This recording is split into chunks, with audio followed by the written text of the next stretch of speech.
Il dit, il est mécanicien auto, à la fois jardinier. Et il fut un temps, il a écrit un projet. Et il a reçu un financement de 3 millions de francs CFA pour le projet qu'il a écrit. Et après avoir entamé les activités, il s'est acheté un tricycle, il a acheté une moto, il a aussi acheté un terrain. Ses activités évoluaient correctement. Mais à un moment donné, il a chuté complètement dans ses activités. Au point qu'il était obligé de vendre le terrain, le tricycle et la moto qu'il avait acheté. Tous les biens qu'il possédait, il les avait vendus. Et au-delà de cela, il était animé de grands soucis. Et il ne savait pas quoi faire. C'est là qu'il est devenu ivrogne. Il doit boire des boissons alcoolisées avant de se satisfaire selon lui. Mais quand il boit et qu'il se couche, quand il dort, sa femme va le réveiller pendant que les clients seront dans l'atelier. Il ne pourra pas se lever parce qu'il est vraiment dans l'ivresse notoire. C'est la situation qu'il craignait avant de venir dans ce camp. Il dit que lorsqu'il est arrivé dans le camp ici, après avoir pris connaissance, l'homme de Dieu, pendant qu'il rendait ministère, a rendu le témoignage d'un monsieur. Et l'homme de Dieu a déclaré qu'il était appelé pour un appel de fonds dans une église à Atakpamé. Un monsieur qui avait acheté nouvellement une moto de marque Haojue, lors de l'appel de fonds, ce monsieur a donné la moto afin qu'on la vende pour investir l'argent dans l'œuvre de Dieu. Et après avoir offert la moto, le Seigneur a changé le statut de ce monsieur. Et lorsque l'homme de Dieu partageait son témoignage ici, en ce moment, l'homme de Dieu a dit que le Seigneur l'a béni. Et actuellement, il a acheté un terrain à Lomé et a bâti sa propre maison. Et actuellement encore, il a jusqu'à 3 véhicules personnels. Le monsieur dit, ayant écouté ce témoignage, il a dit d'accord que le Seigneur doit maintenant se manifester puissamment dans sa vie. De son retour à la maison, il n'a pas oublié le témoignage que l'homme de Dieu a passé dans le camp ici concernant ce monsieur. Il dit c'est dans ce camp ici même qu'il a reçu Jésus.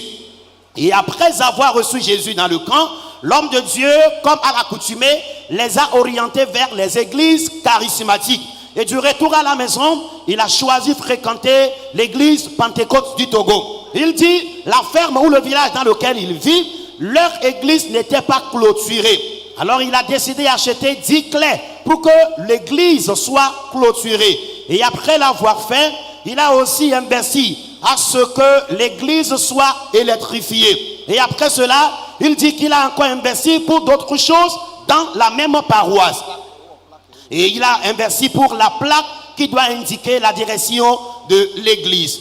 Après avoir fait tout ceci, le Seigneur a commencé par le bénir. Et dit lui-même, il a fait un prêt. Et après le prêt, il a payé ce prêt qu'il a fait. Parce que le Seigneur l'a béni pendant qu'il a commencé les activités. Et après avoir payé ce prêt qu'il a fait, il dit, il a relancé les activités de son jardin. Et il a même employé des gens, jusqu'à 11 personnes dans son jardin. Et à la fin du mois, il paie 35 000 francs à chacun de ses employés. Un simple jardinier, celui qui était auparavant dans l'ivrognerie. Le Seigneur a transformé son histoire dans le camp ici au point qu'il a employé 11 personnes dans son jardin. Lorsque la bénédiction a commencé, il n'a pas cessé de venir dans le camp. Le Seigneur l'a tellement béni. Et aujourd'hui, il a acheté un terrain de 800 000. Il a aussi acheté une nouvelle moto. Et il dit qu'entre-temps, son enfant était à la maison. Sans symptômes cliniques, l'enfant voulait succomber. Lorsqu'on l'a amené à l'hôpital, les médecins ont parlé de l'anémie sévère. On lui a demandé d'aller acheter du sang. Et la distance qu'il devrait parcourir avant de gagner le sang était une distance de 150 km.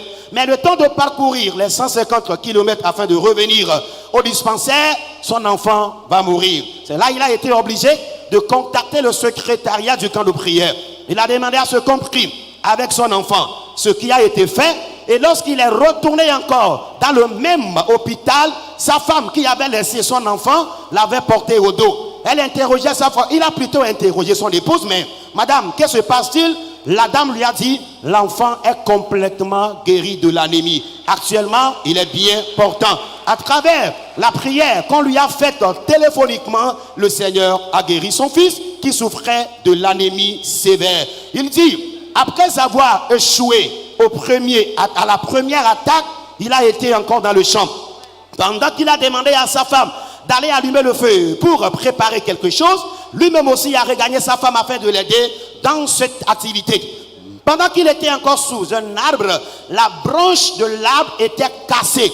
L'arbre la branche voulait tomber sur eux. Mais par la grâce de Dieu, cette branche s'est retrouvée à côté et s'est encore cassée sur 3 parties. Le Seigneur les a aussi sauvés de ce drame qui peut-être allait leur coûter la vie. Et cette nuit, il est là afin de témoigner, afin de remercier le Seigneur pour te dire, n'aie pas peur des œuvres des méchants, n'aie pas peur des œuvres des sorciers. Cette nuit, dans la prière, le Seigneur va les éliminer.